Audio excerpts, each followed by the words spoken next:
Good morning, everyone, and welcome to this first RAN webinar. This will be an introduction to the GAMMMA Plus model, which is a model providing guidelines for effective alternative and counter campaigns in the prevention and countering of violent extremism. My name is Lieke Wouterse. I'm a RAN staff member and I'm active in our working group on communications and narratives. I will be your moderator of this webinar today. Without further ado, I'd now like to give the floor to Alexander Ritzmann, who is the expert joining us today to present and explain the GAMMMA Plus model, including all the lessons learned, the do's and don'ts, and also some practical examples when it comes to creating alternative narrative or counter-narrative campaigns in preventing and countering violent extremism, PCVE. Alexander is the co-chair of the RAN working group on communications and narratives, and he's one of the developers of the GAMMMA Plus model. Alexander, the floor is yours. Hello, everyone. Happy that you're all here. This is an exciting, as Lieke said, first time for us to do a webinar like this. I think that's true for a lot of organizations and people at the time. Right now, let me start the presentation for you. All right. So, the GAMMMA Plus. In the Communications and Narratives Working Group of the Radicalization Awareness Network, we've been speaking with lots of practitioners. There's actually a lot of practitioners participate in that working group, and researchers, and over the years we identified some reoccurring patterns or issues or even solutions that we then put together. That's basically what the GAMMMA Plus is, and we'll go through the whole idea that came out of it, the concept, the model. We also included some research from psychology, anthropology, neurosciences, and social sciences to make this as grounded as possible, as valuable as possible. And you see some of that research, if you're interested, in the paper about GAMMMA Plus, either the first one from 2017 or the just recent one, the updated one. So we're not going to speak a lot about the research today, but it is some of it is in the paper. So what is GAMMMA Plus? It is not a quick fix to complex challenges. As responsible practitioners and advisors, we know that there are no quick fixes, especially if we talk about very complex situations. It's more what we learned over several years, looking at PCVE campaigns, working with practitioners and with researchers. And at the end, it is not so much about giving you great answers for your specific questions, but helping everyone who wants to be effective, asking the right questions. And these questions are often hard to answer. So that's the bad news, but also the good news, because we have some ideas on how to do that, how to make that work. We started with the basic, the question everybody has: how can we be effective? What makes a campaign, any kind of communication effective? And also how not to make costly or potentially harmful mistakes. We're going to speak about that because a lot of people start with good intentions and start intervening in other people's lives or beliefs or convictions, and usually that's not necessarily being appreciated if it's not done the right way. So we will also talk about how not to make mistakes. And in the research context, we of course needed to find some kind of basic idea: how do humans develop identities and values if our communication partially also is aimed at helping people change their identity or values? And so under which circumstances do humans in general, and specifically in the field of extremism, change identities and values? These are some of the leading questions we looked into all over the years from 2016 until today. So the goals are to share the lessons learned that we have, and also to discuss them with you. Lieke mentioned, please pose your questions in the Q&A window, and we will try to structure them. And when we say PCVE narratives, we don't necessarily mean campaigns. It can be a campaign. It can also just be some sort of other communication that aims at behavioral change in the context of PCVE. Again, there's a lot of risks involved in well-intended interventions in other people's lives, so we will highlight that as well. The research I mentioned, and we really encourage you, that's one of the goals of this webinar, to invest sufficient time and thought when designing a PCVE campaign, especially when we talk about secondary or tertiary prevention, and I'm going to speak about that in a second. And also what Lieke said, very important to us, please take, and it's really just maximum 2 minutes, I would say. At the end of this seminar, you'll receive a survey about this seminar, and please help us to get better at what we're doing. All right, so we're going to start with a teaser. We start with the lessons first to give you a good feeling what this all will be about. Then we're going to walk through the model step by step. There will be examples and Q&A sections in every segment. So whenever we move ahead a good part of the way, please feel free to ask questions and do that in the Q&A section, please, not in the chat function. And there's a general place to discuss all kinds of ideas, findings, input, constructive criticism at the very end. And yes, it's up to us, of course, since we know what we're going to say next, if we think your question might be best handled now or maybe in a little while later. So please trust us with that.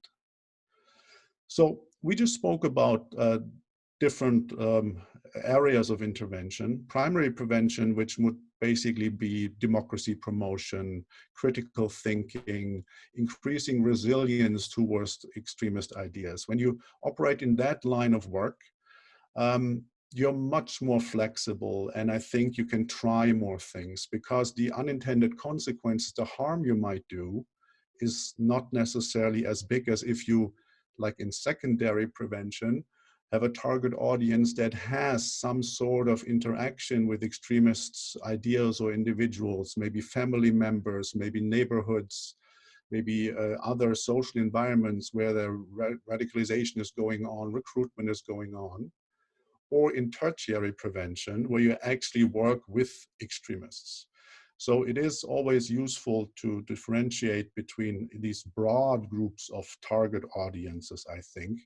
The more clear you are that you work with people who have very strong convictions, the more careful you have to be. And if you're basically doing democracy promotion and promoting critical thinking, that is then also offers more room for improvisation or for being very creative. And we're going to talk about this a little later.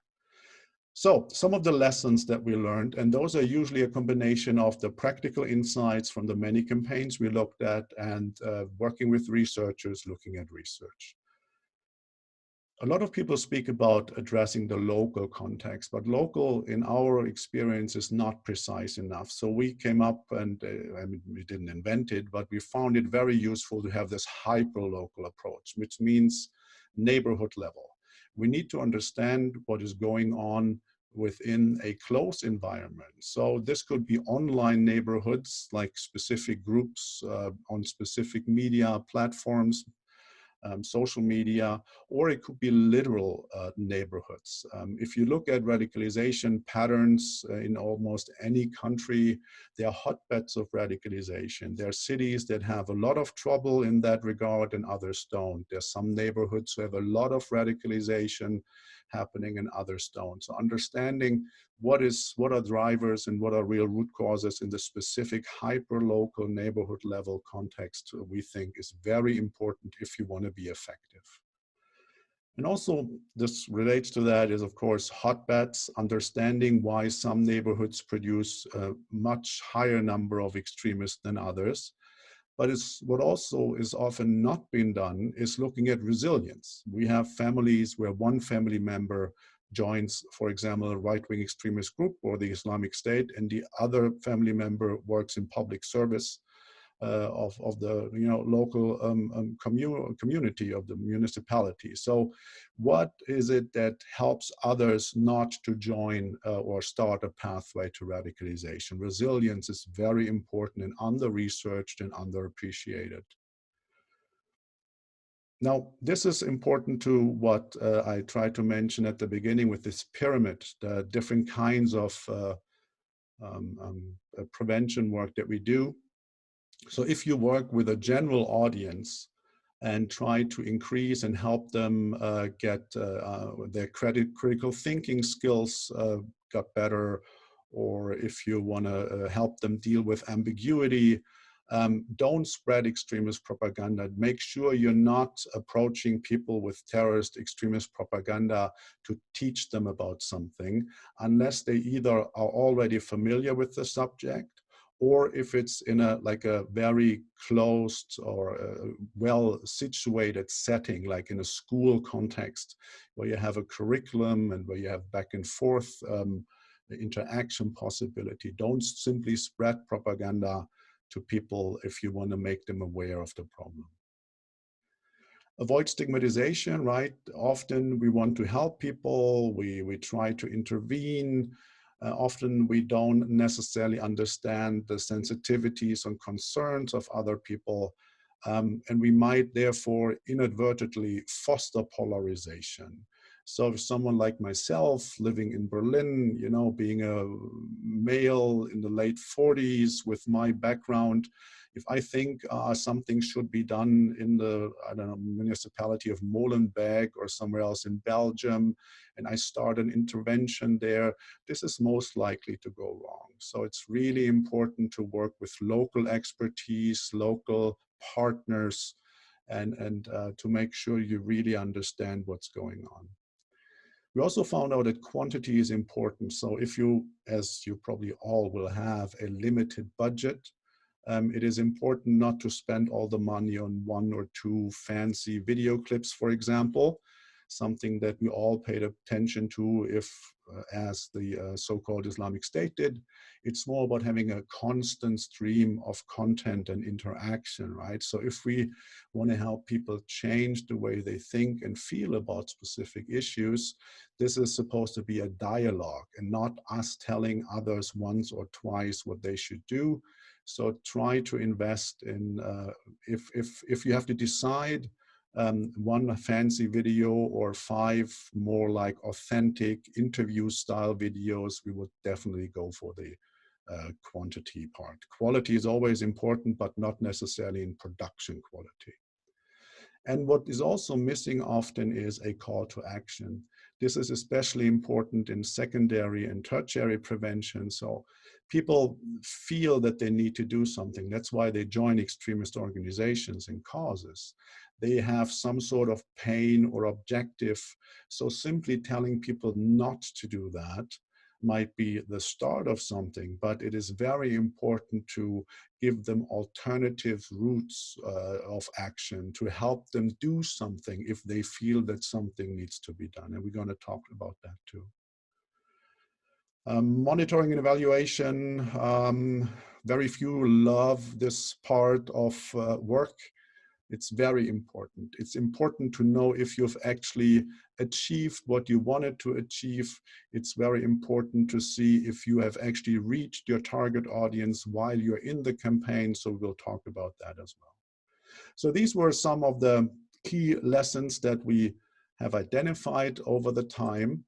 And now we go quickly through the model. The GAMMMA plus model, it has nothing to do with radiation.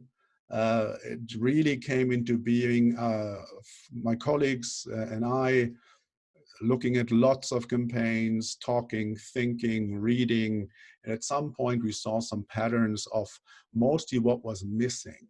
And we try to come up with this model that aims at asking the hard questions, so you're not missing your point, you're not wasting your time or money, and you might not inadvertently increase a problem that you're trying to fix. And it all starts with being clear of what is success, what is really your goal, what are you really trying to achieve. And goals need to be clear, realistic, and measurable, right? So if you have a goal like saying we want to reduce extremism of young people in our city, we would call that a vision, not a goal. A goal has to be much more precise, and in our papers, we have some advice on how to get there.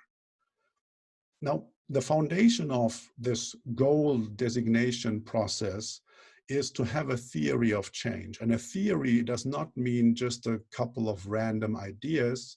A theory more in a scientific context means that you have done some research that leads you to the conclusion that this would work. So whenever asks you, why do you think this would work?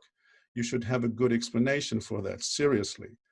Why do you think your intervention will have the desired impact? Why would people listen? Why would people change their thinking? Why would they reach out to you? Why would they do something or do not do something?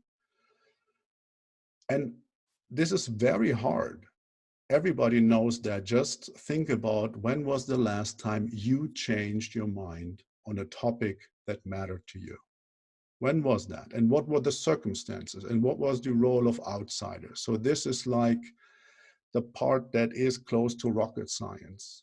Sorry to say that, but we're beyond the stage where everybody is just starting campaigns, telling interesting stories, telling people to do something without doing the proper research. And we found out in our work that often, and that is okay, you know, everybody has to start, we are trying things, but in 2020, the latest, it is time to dive a little deeper. So to dive a little deeper, again, the question, why should the people I try to talk to change their minds based on my intervention? What we often have is an implicit theory of change, meaning that it's very well-intended, broad assumptions like, okay, people turn towards extremism, so we invest in social services, or we promote another group of, let's say, who promote a different religious narrative, or we tell people how bad the organization is that they intend joining or are a part already. We did a seminar on the mental biases, on what the brain actually does when it receives new information. And one of the really frustrating findings is that we all look at the world and hear the world through different filters, like motivated reasoning, that usually confirm beliefs that we already believe in. It's very hard for us to change our mind, which is good, but not, of course, if we want to try to help people. So what we need is an explicit theory of change based on in-depth research. And that does not mean that people sit at their desks and read a lot of papers. That's like, of course, the necessary part, but in-depth research, field trips, outreach, visiting people.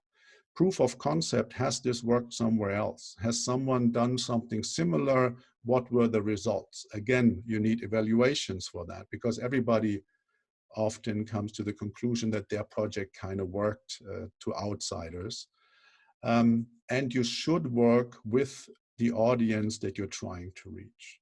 If that's not possible, find partners who work with the hyperlocal neighborhood, with the religious community, with the social community, whoever.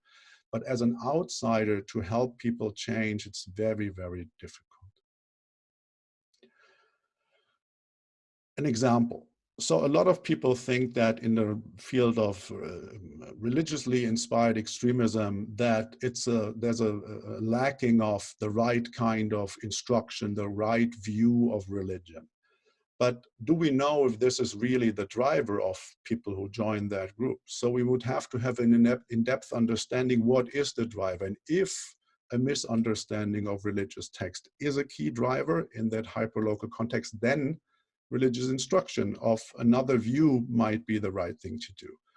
But if it's more about adventure seeking, need for prestige, some sort of marginalization, then offering other ways of engagement might be effective.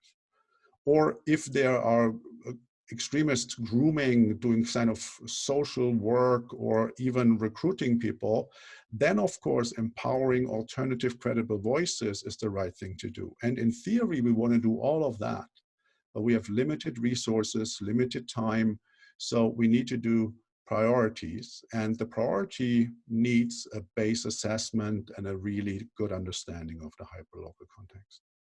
You realize how important this is to us because I've been speaking about this for a long time now. This is one of the key things that is lacking in most campaigns that we looked at.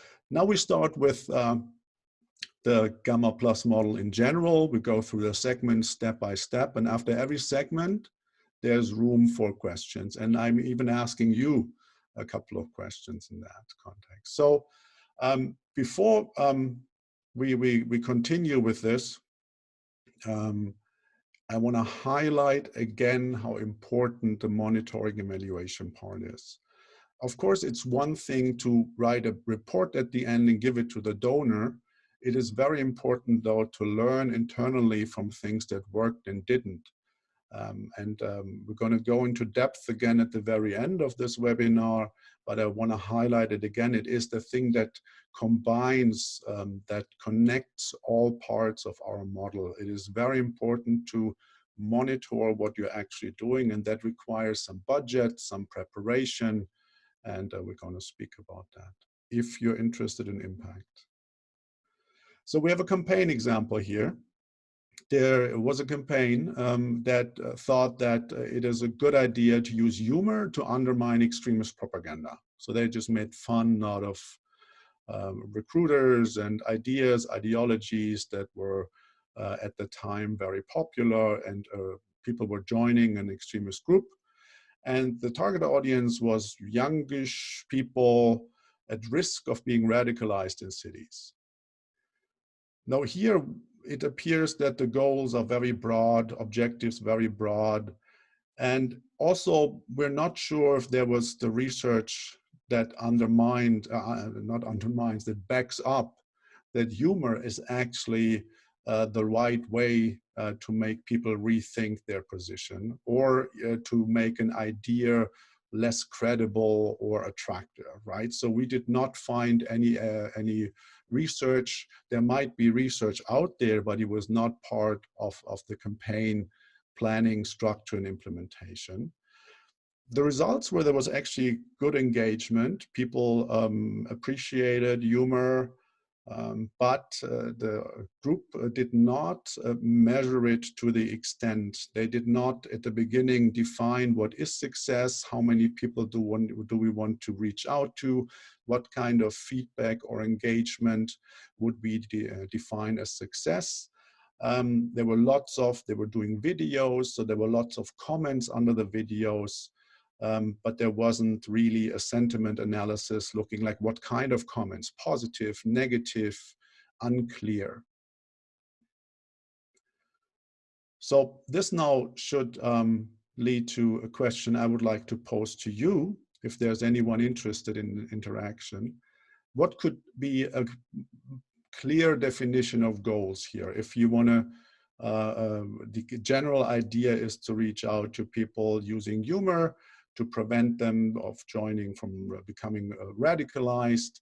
What kind of goals, what kind of clearly defined goals, what kind of, how can we measure that? Are there any ideas that we should look at here?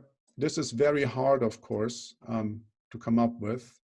But it's really something we found is necessary, because if we don't know what success is, how can we then at the end say it was? And it also forces us through this process that is really not necessarily pleasurable, of coming up with numbers and ideas and discussing it again and again and again, and at the end having something practical. There's also a second question that I would like to pose, and please just feel free if you have any ideas or thoughts or whatever you have, bring it in. Indicators, right? So what kind of numbers, what can we put in numbers? Do we define the amount of people that we're trying to reach? Do we define how many people have to do something for us to make this successful? So a few questions or answers that have been raised so far is that you should know who exactly your target audience is, what exactly you want to be humorous about, and if there are any limits also in using humor. Another answer that has been given is that you first have to research with your target group what role the humor plays in their local culture.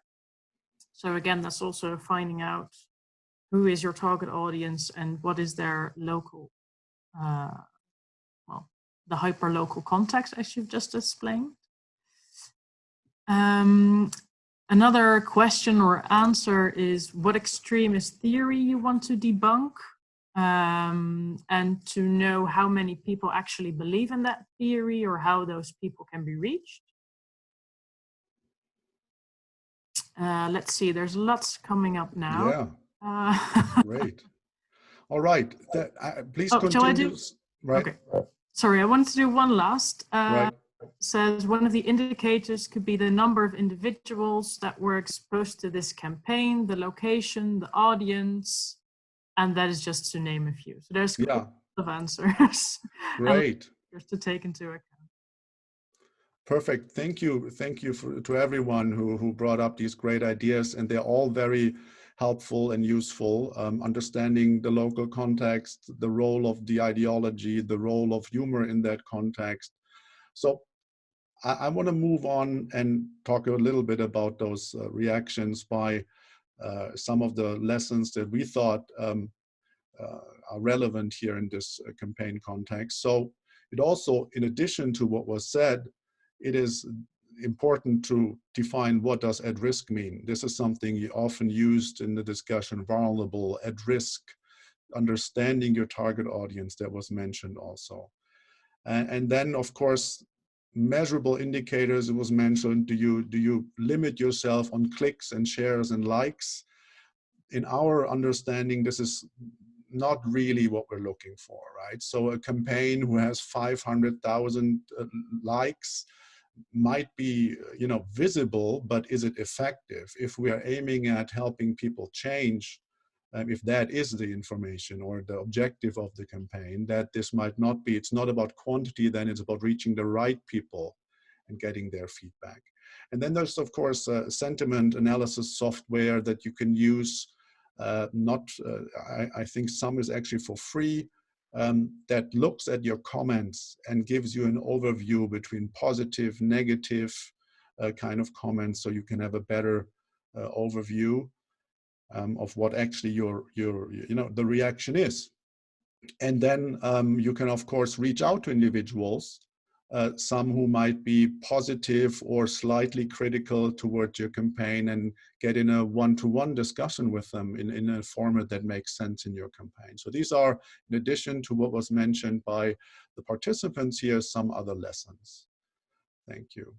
I see there's more questions and ideas coming in, and it's much appreciated, but we need to move on with our process here, which then leads to, in general, questions that you have, right? So now I was asking you to help, just looking at some more of the questions. Yeah, very good. The topic of humor, especially in a religious context, can be very tricky, and I'm happy that this is being highlighted by many. But are there now questions that are broader or that don't need to be related to the campaign I just spoke about, that are regarding the goal defining process? If not, or if they come up later, you can still ask them, and we'll try to look at them at the very end. Okay, well,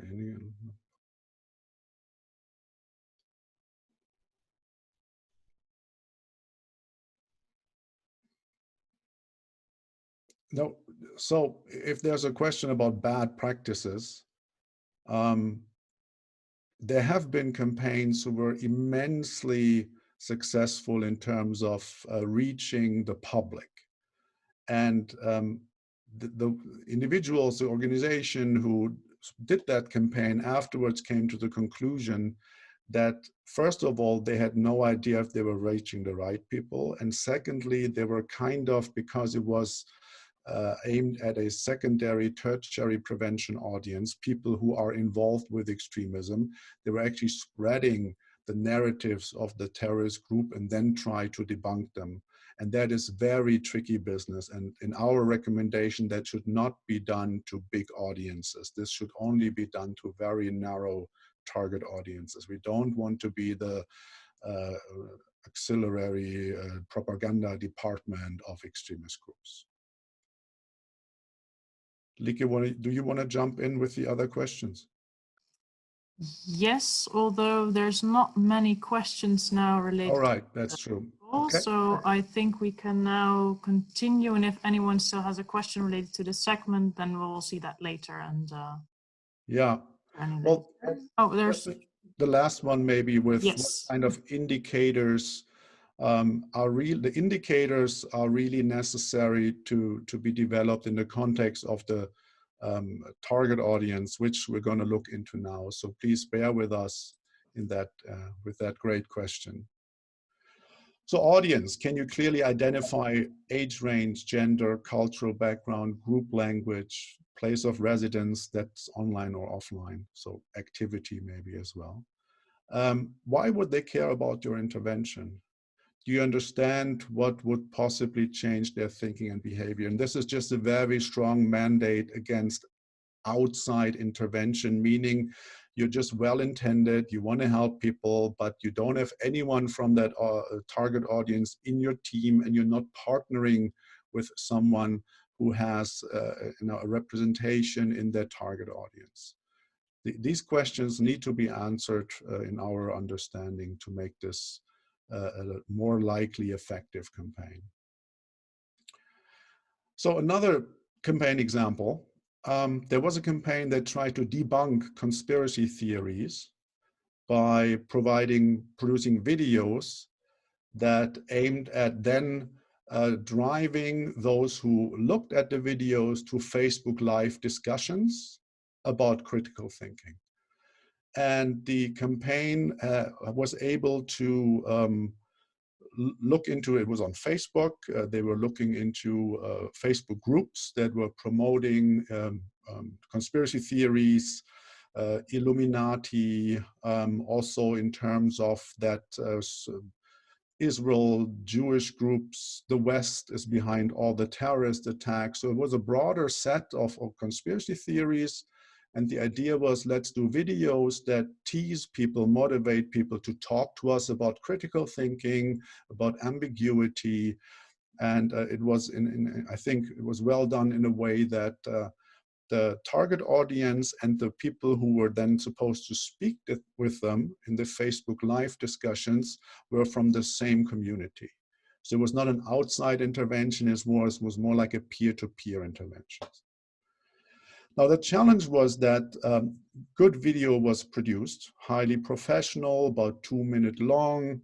It started by actually showing conspiracy videos and theories, conspiracy theories. And then in the second part of the video, there was humor introduced and a twist that made people rethink their beliefs. So the good news was for this campaign that they reached their target audience. There was lots of traffic, but afterwards, when the campaign looked at the retention time, how long did people actually look at the video? They saw that most people stopped watching the video after 15 seconds. And as a result, not enough members of those of these conspiracy theory supporting groups joined the web discussions, but also the campaign might have spread conspiracy theories because they wanted to lure people in with confirming the conspiracy theories, just with subtle hints that might be the truth. And then at the end, there was the twist, but people didn't stay long enough to see the end, a lot of them. So questions to participants here would be, how can unintended consequences like those be avoided? Are there any suggestions on how this should have been done?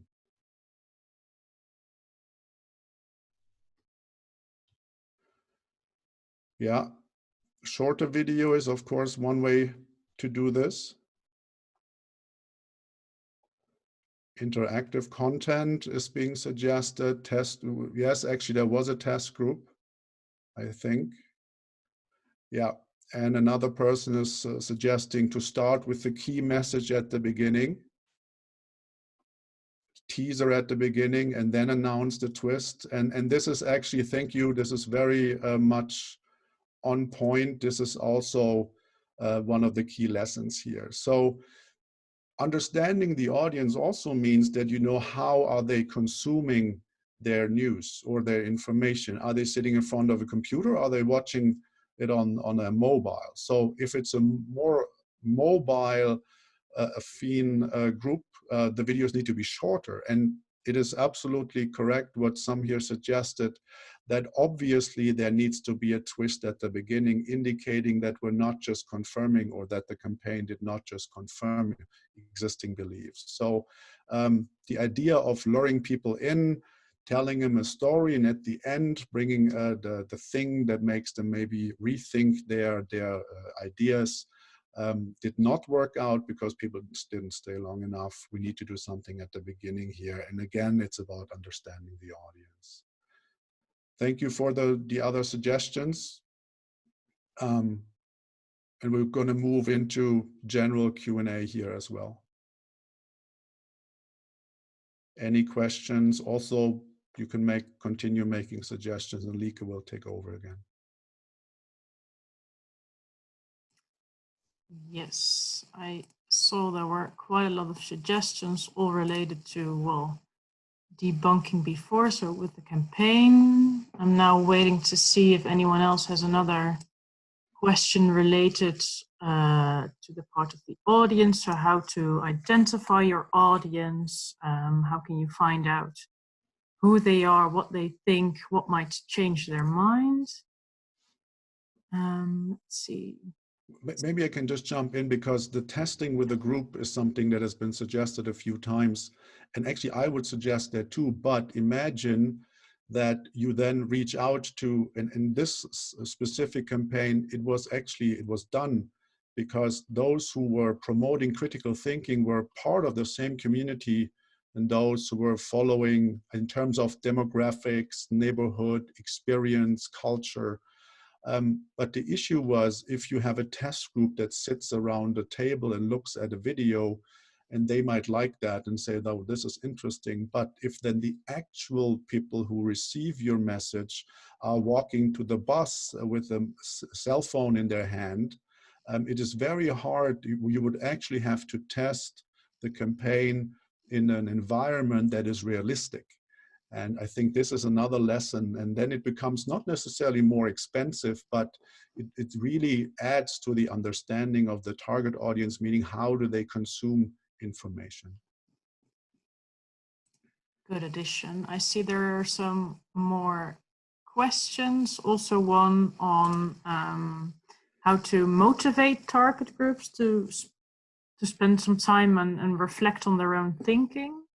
Right. And also there's someone asking, how can we make people spend more time watching a video? That's actually very important as part of a discussion. There's some insights that say a video needs to be funny, or it needs to make the person who looks at it and then shares it look smart. It has to have some social currency. So if it's just very informative, fact-based, of course, some people will watch it, but it is very hard to convince people to watch a video if it's not immediately clear to them how they might benefit from it. Comes again back to the audience understanding what they might think beneficial, how they can look cool or smart or funny or whatever it is that in that circle is relevant. If we have understood that, then we would have a video or whatever format it is that tries to connect to that kind of need. Okay, do we have a last question maybe here before we move on? Yes, I think the last question then would be how to select your target audience within a group at risk if you cannot include everyone. So how will you decide who your target audience will be? Right. So in a way, this, in our understanding, is very simple. You should only try to reach out to a target audience that you really understand, meaning that you have someone from that audience in your team, or that you partner with a local CSO that has been long established relations, is well established in whatever kind of community area that is. And that then automatically increases the likelihood that you're not going to miss your target audience, or that you're not going to have any effect, or that you're going to have unintended consequences. So this, in general, also the GAMMA Plus model is a strong argument against intervening from the outside. No matter how well intended, no matter how highly qualified, try to empower local actors who do something. Maybe they lack funding, maybe they lack expertise, partner with them. Or if you're part of a community and you want to have an inside intervention, then the GAMMA Plus model can help you here a little bit. All right. Okay, thank you. We're gonna select or keep some online maybe to the end. Is that okay, Lieke? So we can move on? Sure, definitely. Perfect. Okay. So what are you talking about? What is your message, right? Again, why would anyone care about your message? When do you here as participants start listening to something? What makes you listen? And that's always a good, I think, starting point to break things down. Why would anyone share with others and make this a topic of conversation? I just mentioned a few things. Research indicates that people like to be either look smart or funny. And so if your whatever product it is that you're bringing up into the discussion helps them look smart or funny, it's probably, or relevant in any other way, the likelihood increases that it will be shared. So it's not so much about what you think is smart and funny and relevant and should be done, but understanding how your audience thinks, what they think is smart, funny, and relevant. And then we have, of course, language. Language is very important, and there's an example, another real campaign example, where a campaign that was considered very successful in a EU member state was working with people from the target audience who gave their message to other members of the target audience. And they realized that, of course, the speakers had a specific dialect that could be located to one city. And they realized that in looking at the commentary and looking at the reaction to the videos they did, people were saying, wow, this is interesting, but this guy is not from our city, right? So you can be very specific, and this can lead to potentially more impact of your campaign. Again, the hyper-local context, we tend to listen to people who are similar to us, not always, but as a general tendency. So if someone speaks like us, we are more likely to listen. But of course, we also narrow and limit our reach, right? But in general, the GAMMA Plus is more about being very focused, very understanding of the hyperlocal context. So we would rather promote an idea that says we're going to speak the language of those, not we're going to speak some, but the messenger has to speak the language of those he wants to reach. And language means tone, dialect, slang, even dress code and all that comes with that. So another time for questions maybe on this matter, on the matter of message.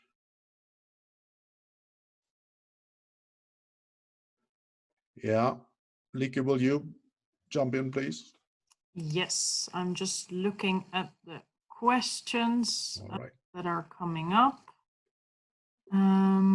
I see there are a few more questions also related to the audience. Yeah, let's collect them to the end, because audience is maybe the key element of all kinds of intervention. If you don't know who you're talking to and why they would listen, everything else is less relevant. I'm not seeing any questions related. All right, then we can move on and collect to the end. At the end, we're going to go through all the questions that have not been answered to some degree. At least that's our aim. All right, messenger. Why would the audience trust the person? It's mostly about belief and trust. And there is a tendency in the field of PCVE, for example, to either have peer-to-peer communication, which I already spoke about, which in general is just reducing barriers, right? Because there is a human tendency to listen to people who are similar compared to people who look very different, speak very different, have a very different perception on life.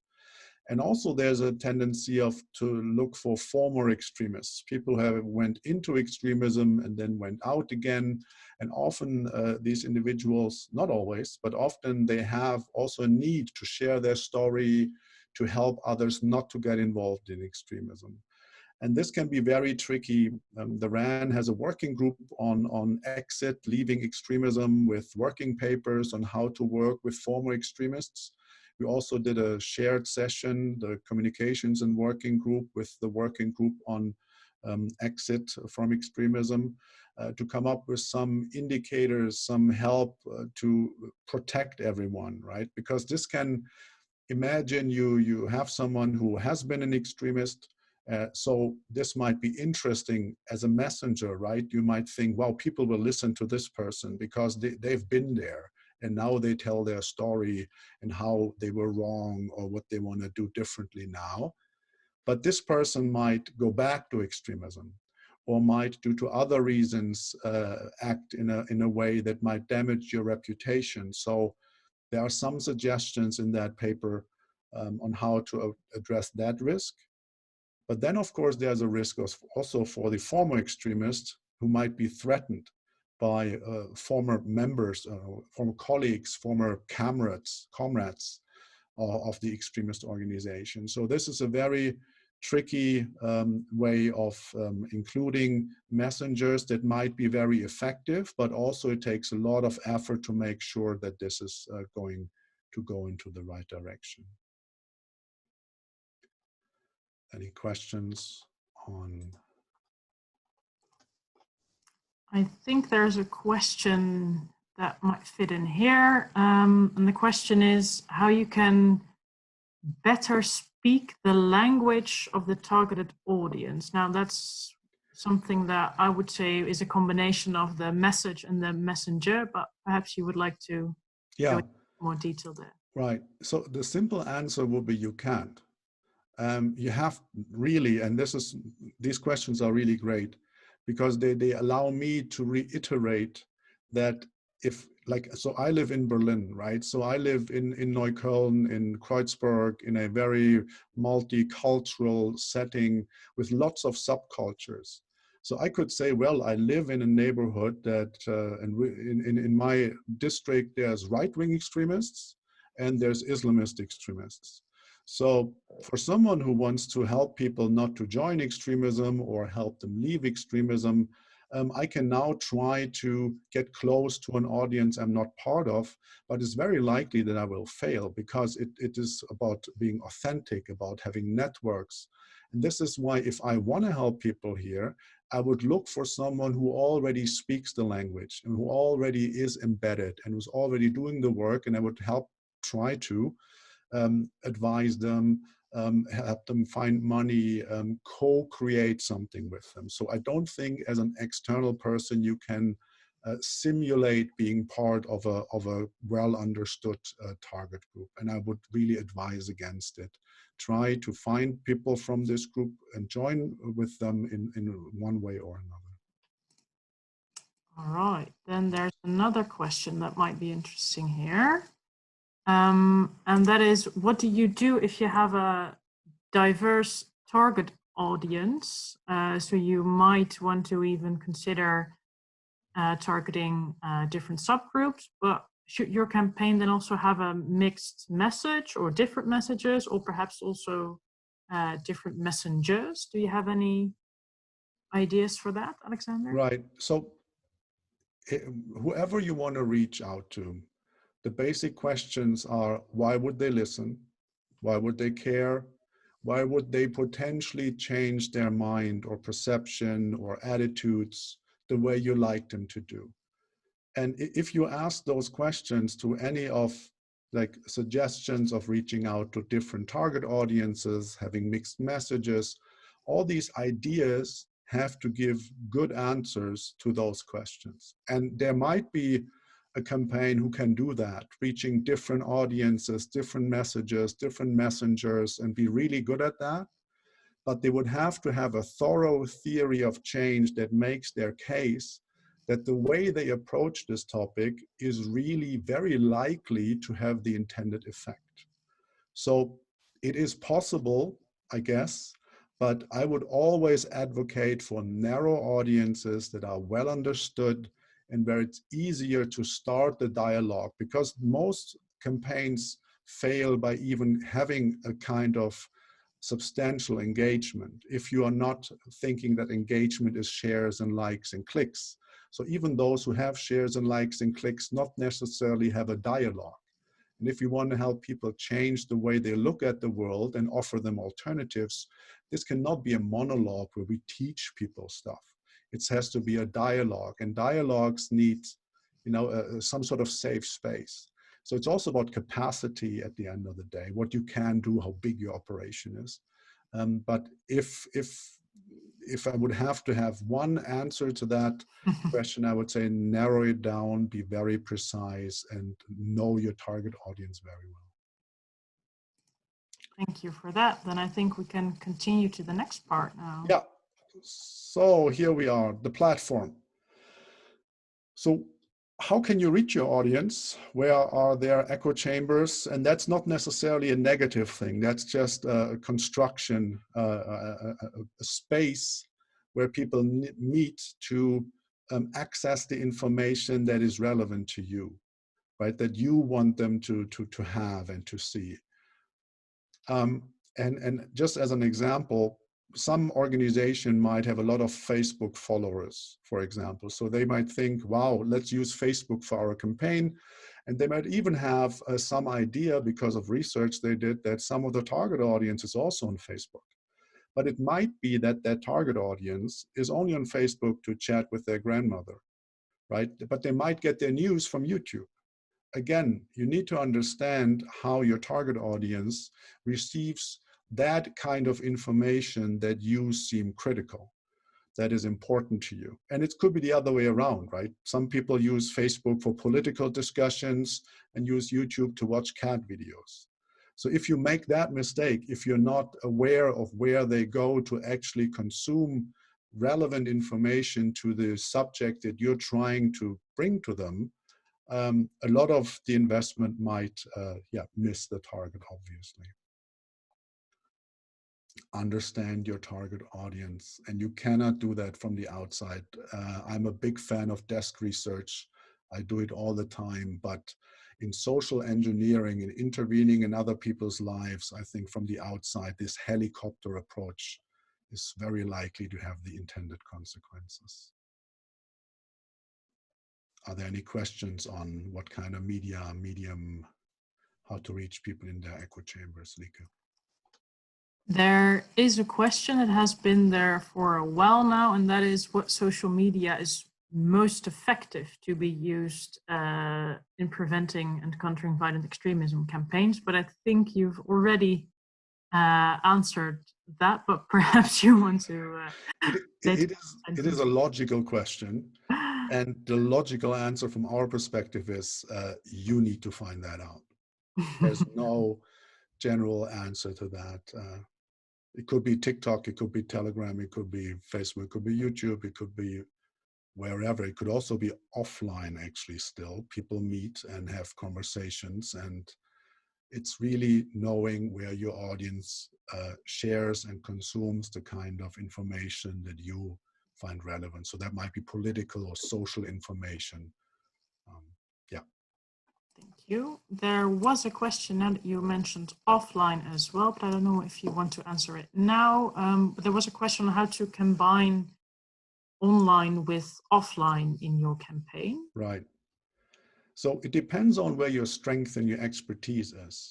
If you are, let's say, someone who is involved in youth work in general and come from a regular youth work perspective, meaning you go physically to places where youth are at sports centers or youth facilities, and you reach out to people, then of course you probably have already considered going online and trying to reach youth that no longer goes to the places they used to go.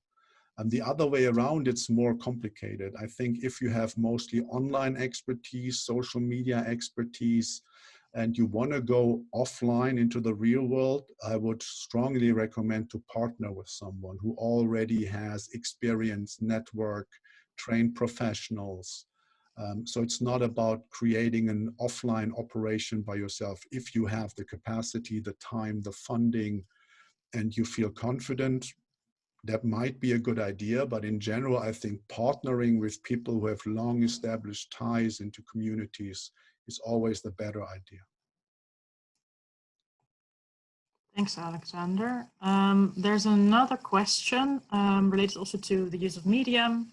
And that is, how can you reach your target audience if the channel or medium is secret, like closed groups in Telegram and WhatsApp? Right. Well, usually, if you understand your target audience properly and you know who they are and you have defined them properly, you also know their channels. If you can't find them, you haven't found your audience. There are secret Telegram channels, of course, and some of us here in this call might be involved in infiltrating them and learning from what is going on there. Usually you can enter them. You just have to pretend to be someone else, to have an avatar, a fake profile for research, right? So I'm not talking James Bond stuff here. I'm talking about understanding the audience. But if that is too hard and too complicated, sorry for the flipping, but if that is too hard or too complicated, then this is not your audience. So if you can find it, if you don't understand it properly, how they operate, please look for an audience that is easier to understand. Action. So until very recently, most campaigns that we were looking at in a broader international sense did not really have a call to action, meaning suggesting people to do something else. It were mostly campaigns saying, don't do that. This group is not what you think they are. They're liars, they're cheaters, they're corrupt, they're terrible.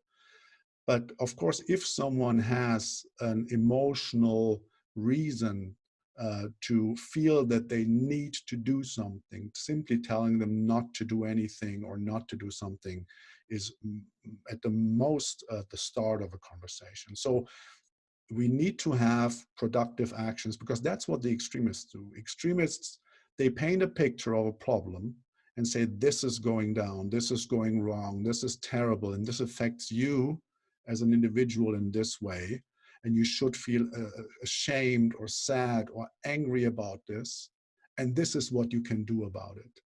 And a campaign that aims at changing or helping people change their behavior or attitudes needs to have a call to action.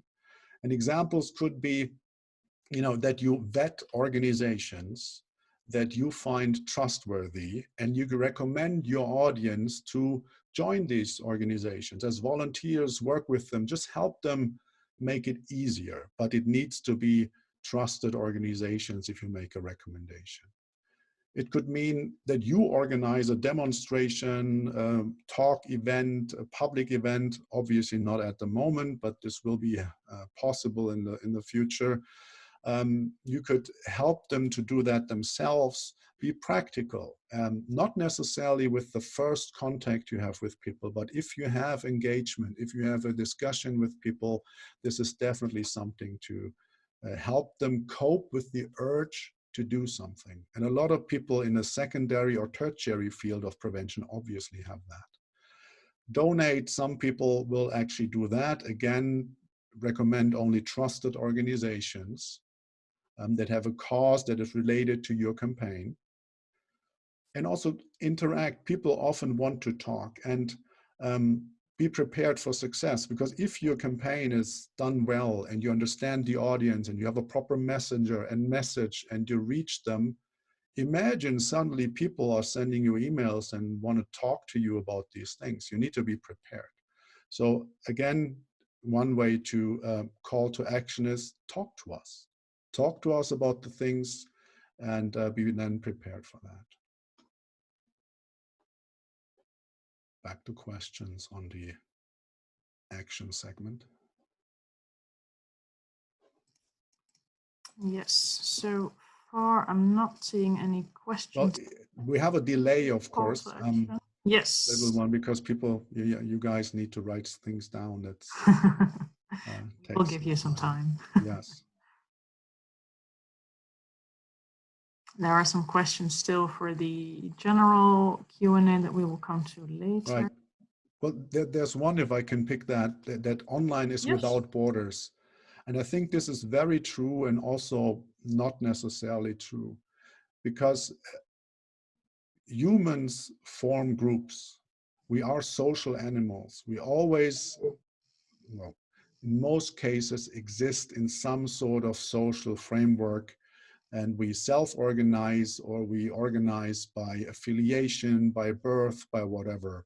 So it is really necessary in this without borders online sphere, find where people meet. And if we can't find them, then we can talk to them.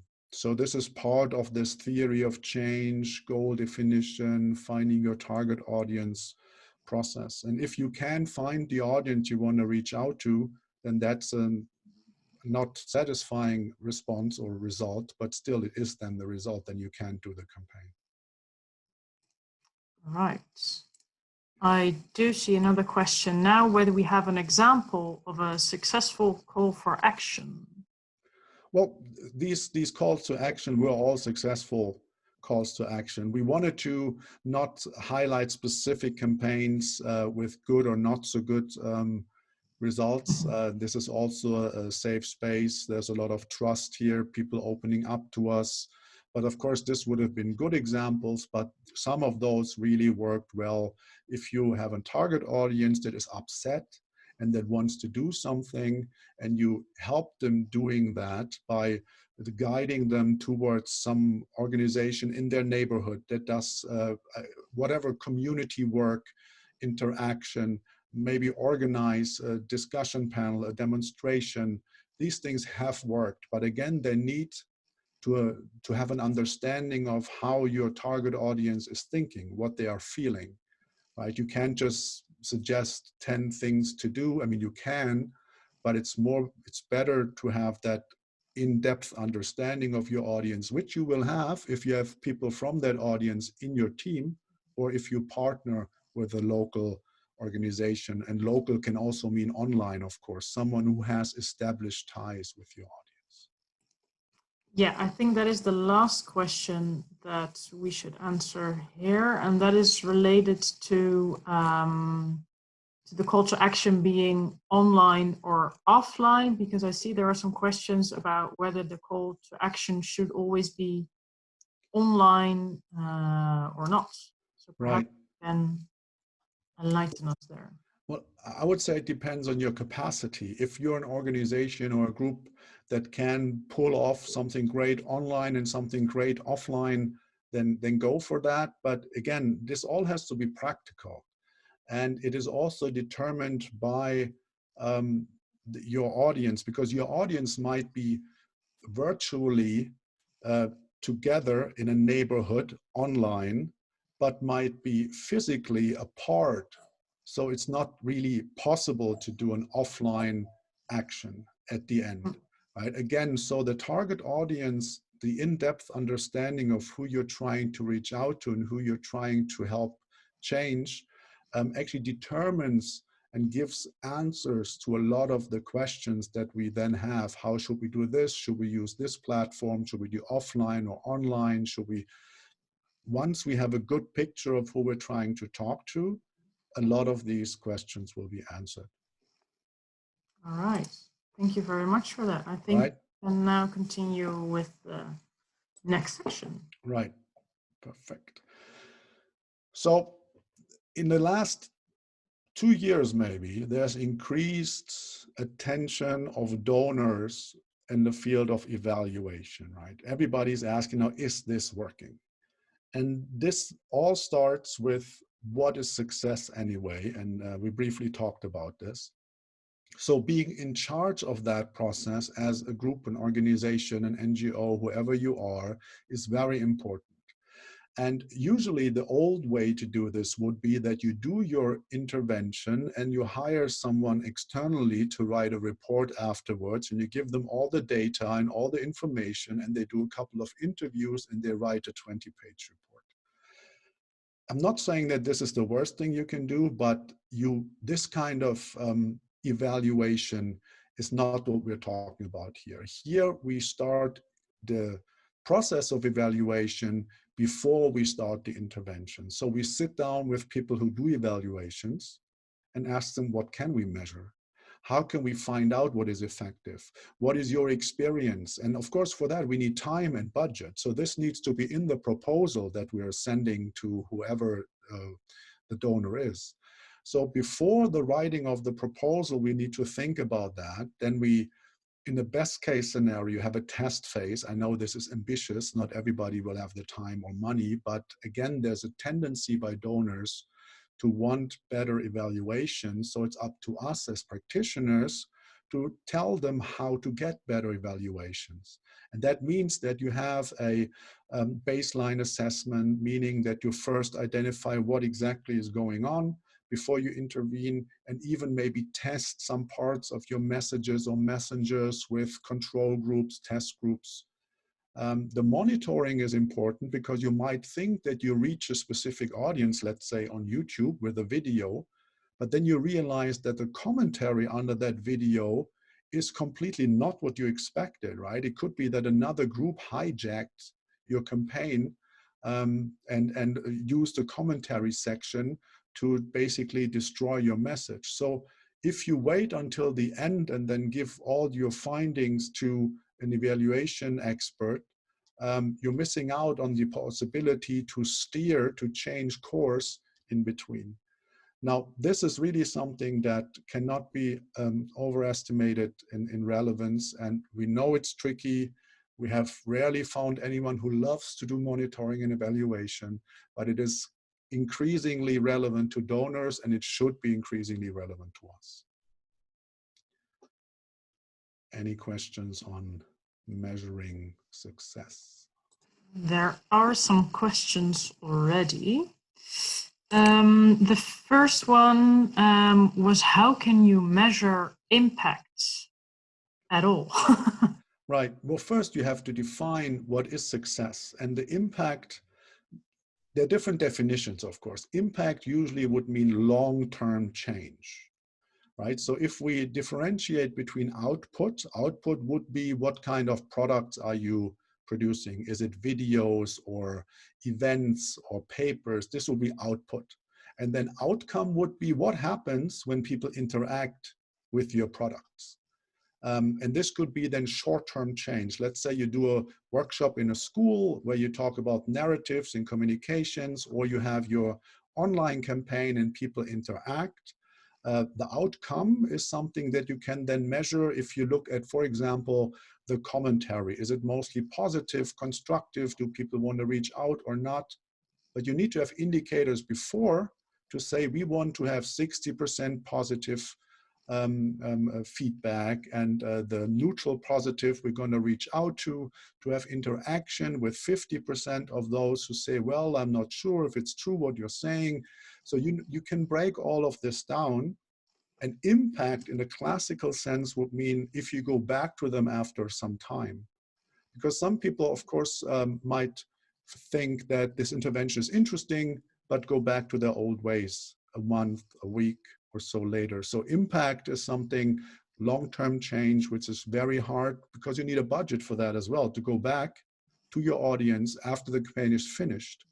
This is something we're also hoping is going to be implemented in the future, but so far there's usually no budget for that. All right, thank you for that. Another question that was raised is, how can you actually measure change in behavior? So be it on the shorter term or long term, how can you see if someone has actually changed their behavior, well, hopefully because of your campaign? Right, so to measure change, you need what is called a baseline, right? First, you need to know how people are right now, and then you start your intervention, and then you can measure change. So this is a bit theoretical. There's some ideas in the paper and in other papers related to that, how to do that. And there's, of course, this is like the foundation of youth work, social work. So this is not something that is new or special to communications online or offline. But then there's the issue, why, even if the person changed, right? So if you start an interaction with a group and you test their feedback, their commentary, you see what's happening under your videos or under specific videos, and then you start your intervention, you look, did the discourse change? Did more people reach out to us or less? What are the people saying that called us or sent us emails or were commentating? It is very hard to say it was our intervention that made them change. So usually the best case scenario is that we would say we contributed to change. It could also have been a long conversation with their grandmother who made them change the way they look at a social issue, a conflict, or whatever, as an example. We hope it was our campaign, but how can we actually be sure? We cannot, but we can say, so before we intervened, this was the status quo, then we intervened, and now this is the new status quo, and with our best understanding, our contribution was this. And there is expertise out that can help you nail this down for your specific question. And we've of course done papers on this, worked with experts, but it is an individual process. There are no templates usually you can easily use for your campaign. There's no one size fits all. Then if I'm just going through the questions that we have here, how can you measure changes in perceptions if you cannot do a systematic survey or poll before and after intervention? So what if you don't have the opportunity to do the baseline assessment that you talked about? How can you then answer any changes in perception? Right. So I think you have to have the opportunity to do that to a degree, not necessarily to hire a consultancy and make a big scale poll or something. But there are ways in the sentiment analysis and target audience segmentation where you either survey your audience, the way they talk about things, so you don't even have to reach out to them. You just monitor the discussions and you document that, and then you go back after the campaign and compare that. All of that is related to a lot of work. Right? Again, this is the essence, understanding where people are right now. If we want to help them go somewhere else, we need to know where they are right now. And if we can't figure out what they think about right now and in which media they are and what they care about, then this is not our campaign and it's not our audience. This, in a way, this simplifies everything. It simply says, if you have a very hard time understanding your audience, finding your audience, knowing what they care about, then it's not your audience. Find an audience you understand easily, that you have relations with, that you have access with. So don't do helicopter interventions. Don't. All right, that's very clarifying. Thank you.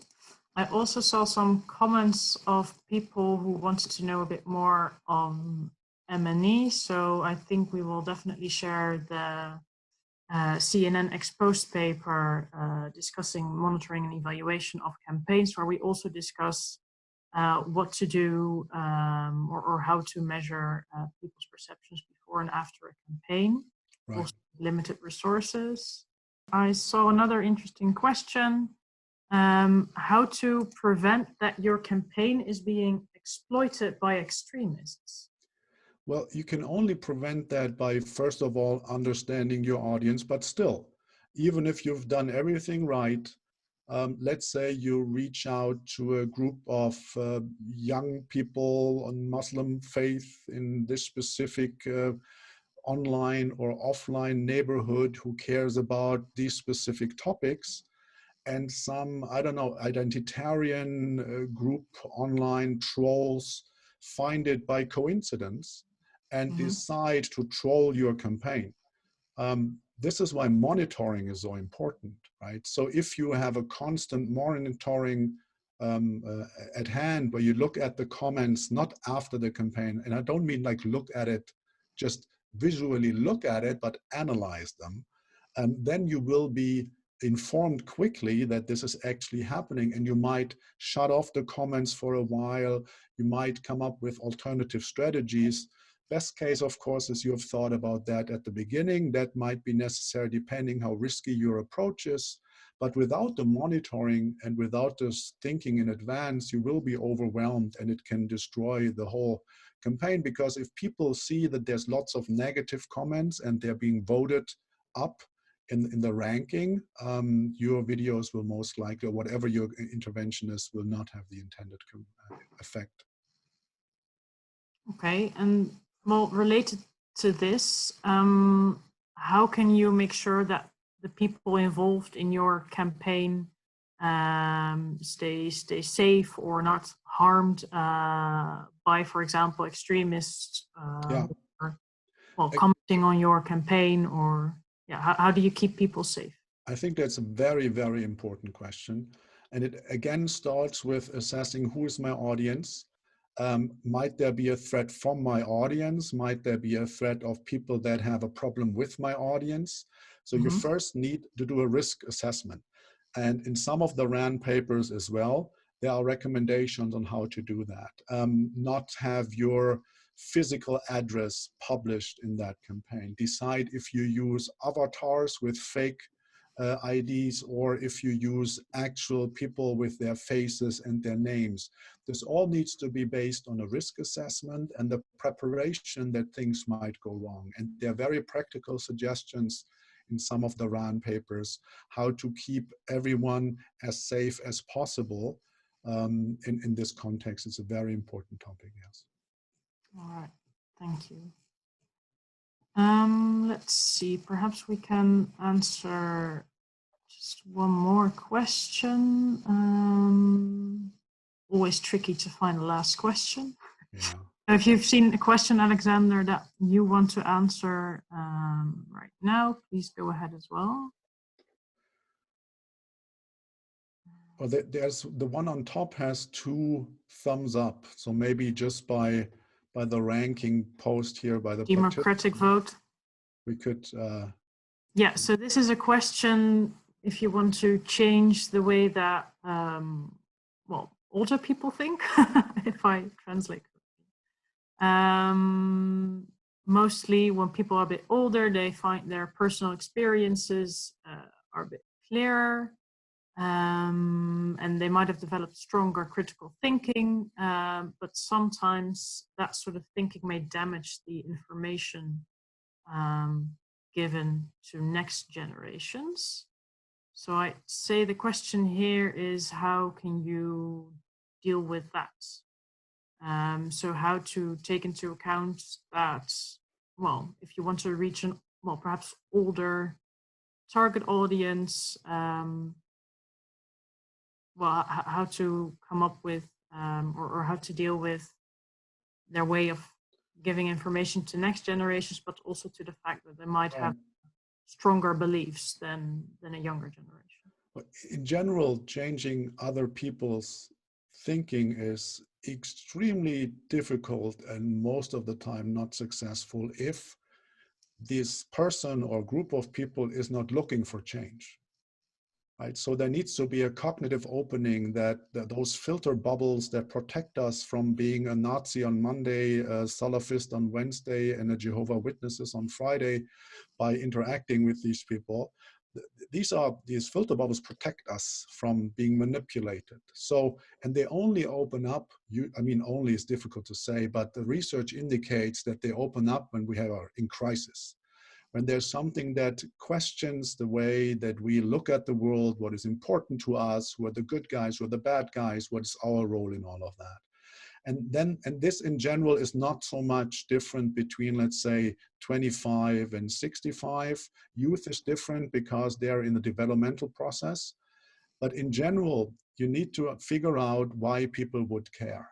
And then, of course, there's a phenomenon that I also become part of, becoming older and thinking to know everything and lecturing people all day. So bear with me for that. So understand that this can also have a negative effect on audiences. So it's important to understand what seniority, for example, does to your audience. There are cultures where seniority is privileged, where people will listen because the speaker is older.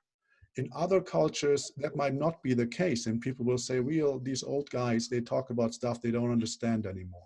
And by cultures, I don't mean like big cultures and subcultures, target audiences, local context. So you need to figure that out, and then you'll find that right messenger. All right. Thank you for this clear explanation.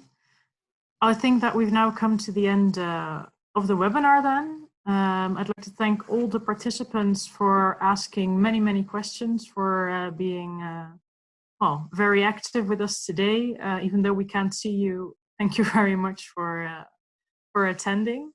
Alexander, thank you very much for presenting, for answering all the questions. In any case, if you want to find out more about the RAN, please have a look at our website as well. And have a great day. All right. Bye, everyone.